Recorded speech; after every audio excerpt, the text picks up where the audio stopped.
Okay, let's get started. Up next, we have Michael Walker from York to tell us about concurrency testing. Is this not working? I was speaking too far away, I'm told. Okay. Up next, we have Michael Walker from York to tell us about concurrency testing. Michael? Okay. Can everyone hear me? Yep. So, a common theme in ICFP so far has been that concurrency is great, as is parallelism, so I don't think I need to sell you on that. So let's take that as given and move on to testing concurrency. Or, well, concurrency in Haskell. So concurrency in Haskell is pretty good.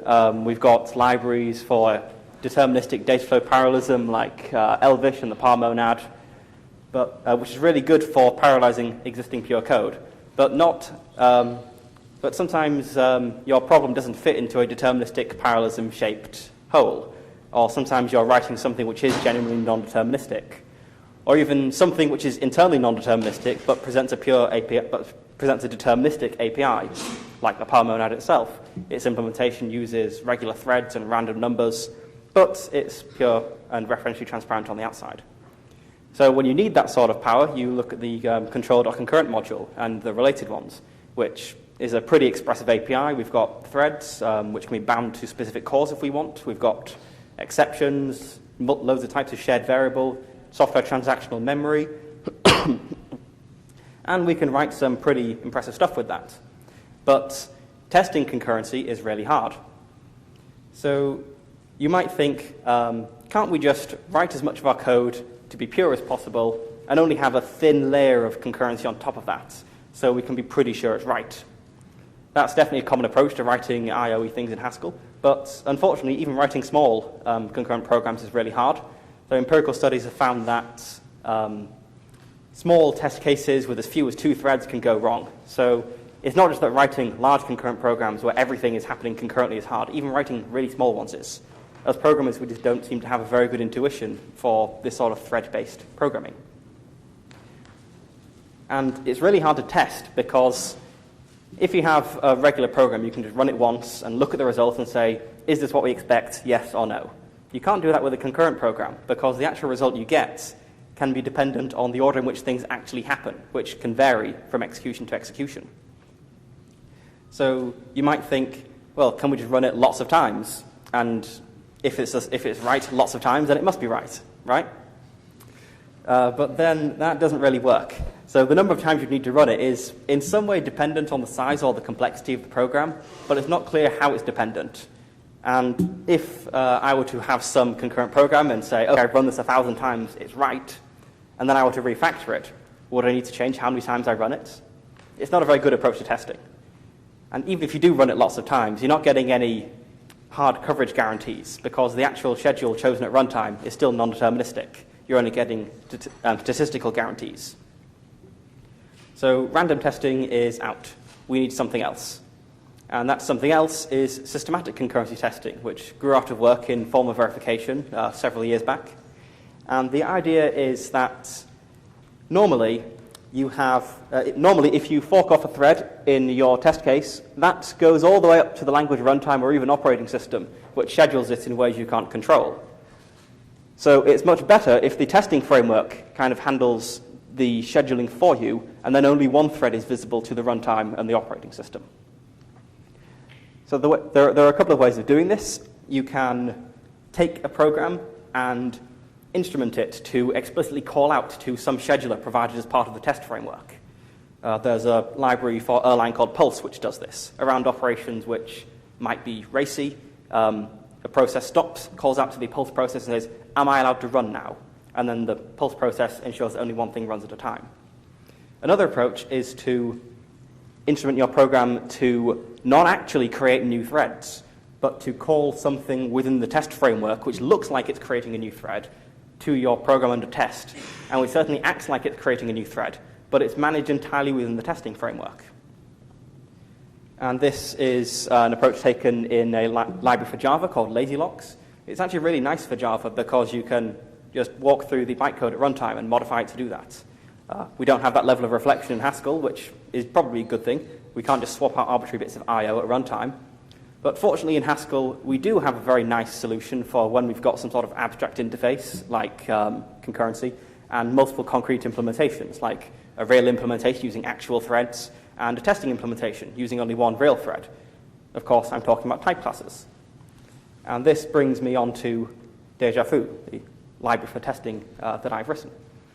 So it's based on a couple of type classes which cover most of the things that I think you would want to do with concurrent programs. There are certainly a few things which aren't covered, but I'm hoping that I've covered pretty much everything.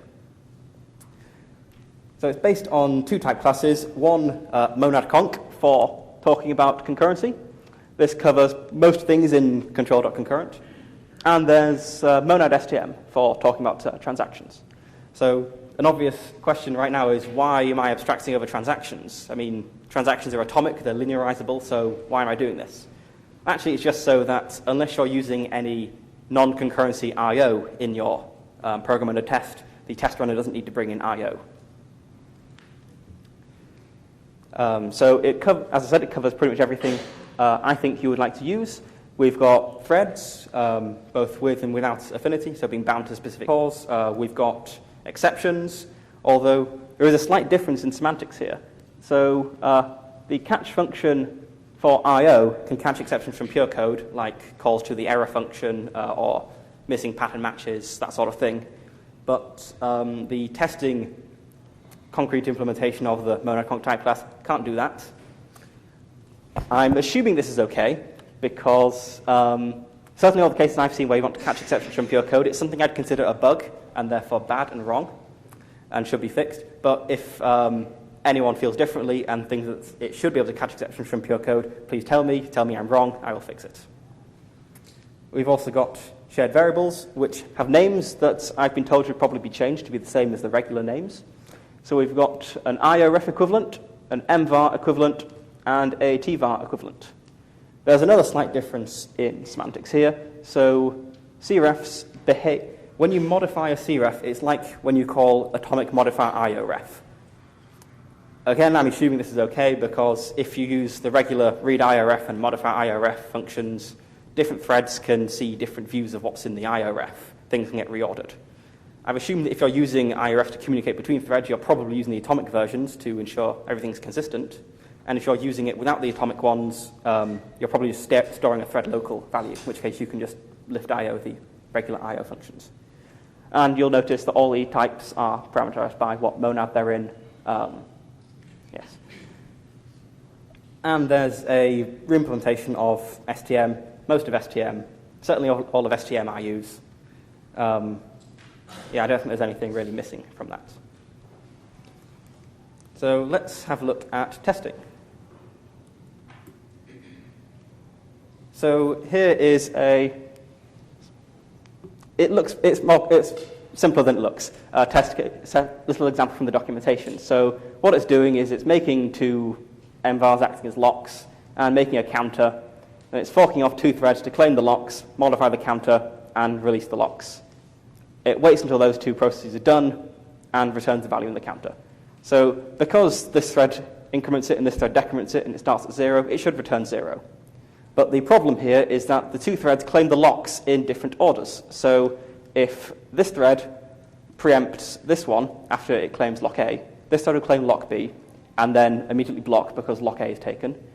And then this thread will immediately block because this one is taken. And the main thread will block because this process hasn't terminated, and we've got a deadlock situation. And we can see that.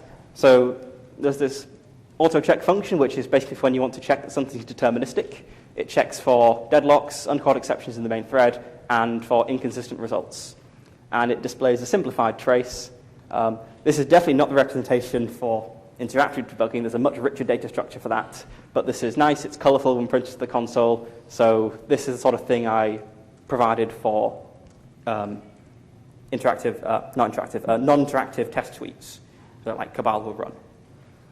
And so here, this means that it found a deadlock when thread 0, the main thread, ran for this number of steps. Thread 1 ran for 2 steps. Thread 2 ran for 3 steps. and then the main thread ran for one step, and everything is blocked at that point. And it only needed to check 2 schedules to find this. You'll note that there are 2 possible deadlocks, because this thread might run before this thread, and we'll get an analogous situation. But here, only one of the results is shown because it's recognized that that's not an interestingly different schedule.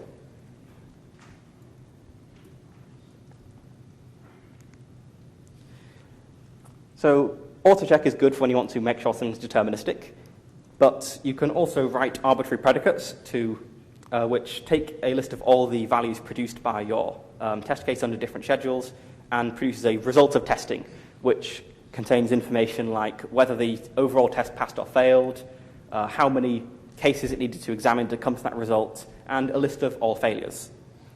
There are a bunch of provided predicates for checking for things like deadlocks and exceptions and consistent results. You can write your own. There are a few helper functions for that. The reason you might want to write your own is if you have something which has some expected level of non-determinism. So you don't want to say, is this deterministic? You want to say, for instance, does this produce a result with these properties, or a result in this list, or whatever? And you can express that. Now, it would be bad if it just tried all schedules, because even on small cases, there's a massive combinatorial explosion in that case. So fortunately, there's been a lot of work on, mostly in the model checking field, as to how you cut down on the number of schedules you need to look at. So the common approach, the approach talked about in the paper, is called schedule bounding.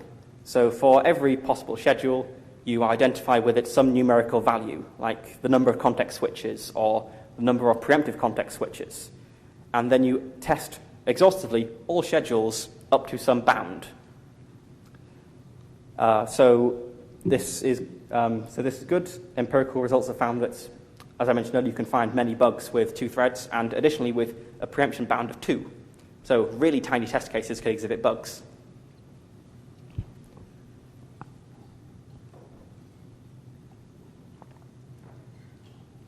But we can do better than that. So just with schedule bounding, actually, I'm going a bit faster than usual. I'll go back and talk more about this. So common approaches are, as I said, preemption bounding, where you bound the number of preemptions in your execution. There's also a common approach called delay bounding, where you have some deterministic scheduler and you explore all schedules with a fixed number of random deviations from it. Another approach is fair bounding, where it's for non-blocking computations like spin locks, where you bound the number of consecutive times you run through some non-blocking code. There are lots of different bounding functions for different use cases. But I used preemption bounding in Deja Vu because I think of the ones I looked at, it gives a nice, obvious, intuitive guarantee. If a schedule has fewer than n preemptions, which you can kind of easily think about, it will be right, for instance. But just preemption bounding by itself isn't perfect. So here's a tiny example using the par monad, specifically the direct schedule, if anyone cares, which maps the identity function over a list of 1 to 5 and runs that. This looks like it shouldn't have many schedules, certainly not many interesting schedules. So I ran this on 2 cores, and I will give you a moment to think about how many schedules you think this would have.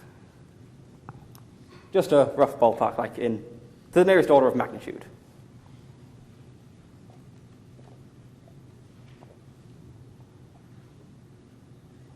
Okay, are we thinking hundreds? 120 is a pretty good number. Maybe around 1,000. How about 12,000? Or about 12,500 with preemption bounding and a bound of 2. That was definitely not very good. I was not happy with that result at all. It turns out that the par monad is doing lots of complicated things, unsurprisingly. So the current version of Deja Vu does a bit better with that. It gets down to 2,000 interestingly distinct schedules, which is still way more than I would like, but much better. I'm sure there are more things that can be done there. I guess we have a long time for questions afterwards. So to wrap up, as I said, I don't think I need to convince anyone here that concurrency is good. But we all knew, or at least I assume we all knew, that testing concurrency certainly was very hard. But it's not so hard anymore. We have techniques which work and they scale. Microsoft Research, for example, have applied similar testing techniques that currently exist in Deja to their research operating system, Singularity, which is certainly a much bigger test case than I've thrown at this. So even though I'm sure my implementation has many inefficiencies, the algorithms scale, which is the important thing. So why don't we start using these sort of things? The code is on GitHub. It's pushed to Hackage and Stackage now. And I guess we have loads of time for questions. Thank you.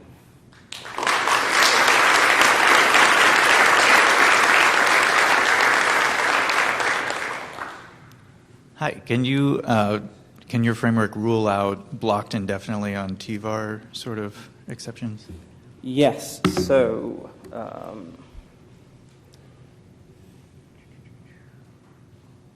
somewhere.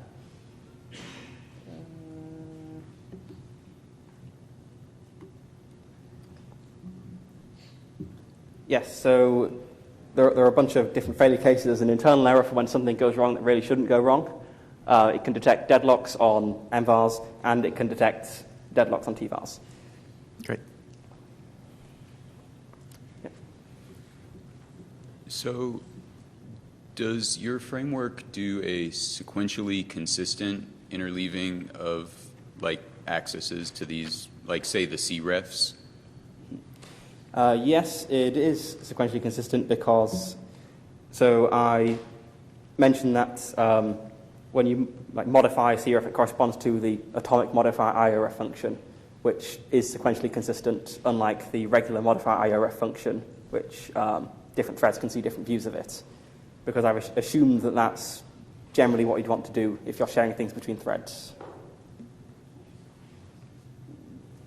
Well, I mean, but when you run, if you're using the real read and write, IORef, and you're running it on actual different OS threads, you will get interleavings that aren't sequentially consistent.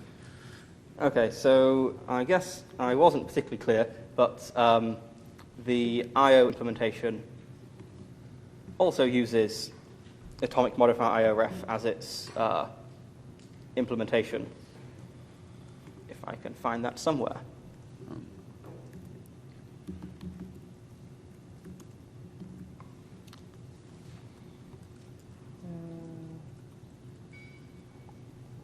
Yes, so that corresponds to atomic modifier IORef. And if you do want to use modifier IORef, then it won't. You can wrap that in lift IO, and it won't really look for sequentially inconsistent results if you're sharing it between threads. Yeah, but for instance, read IORef is bound to read cref, and that's just a regular load. Yes, but so atomic modifier IORef flushes things when it writes them, so every thread and every core will see consistent results. Yeah, I don't know. I have a library that uses write IORef and read IORef on concurrent things, but I'm sure there are a lot of cases that this catches. That's all. Thanks. Okay.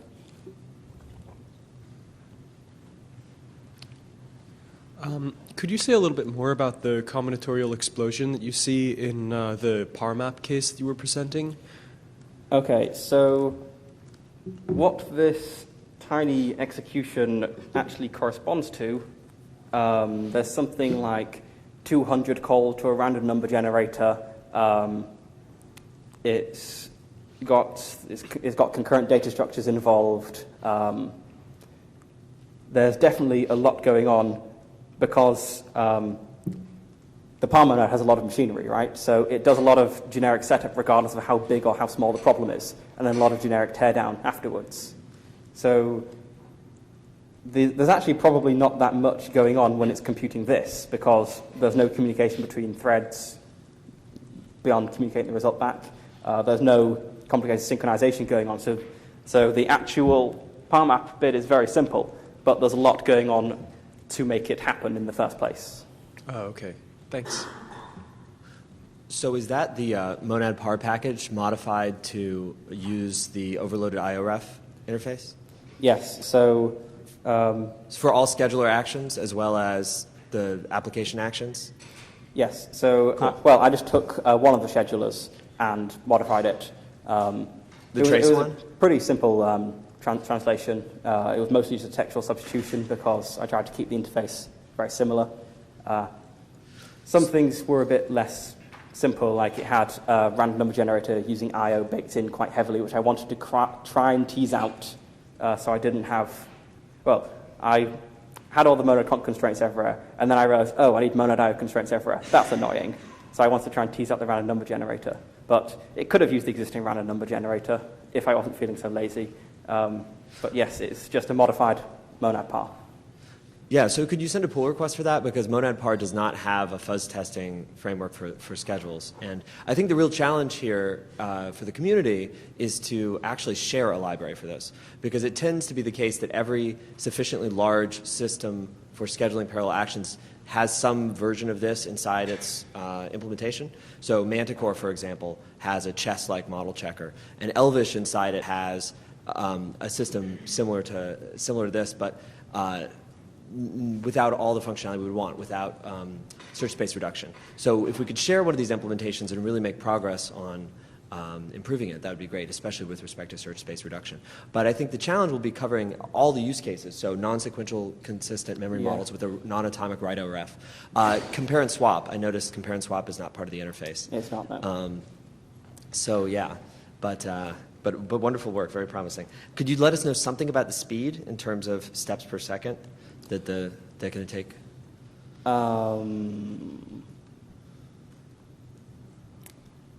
I don't think I have any timing results anywhere. So the version in the paper is pretty slow when running this, but the current version is pretty fast. I could show you on my laptop afterwards, but I don't have like any numbers to hand. Thank you. Yeah, actually. There was a project out of the University of Washington a few years ago called CoreDet that was about applying deterministic concurrency for testing applications through compilation techniques. Is this work at all related or inspired by that? No, so I was mostly inspired by work on like chess and that sort of thing. I wasn't actually aware of this work at Washington. Cool, thanks. Thank you.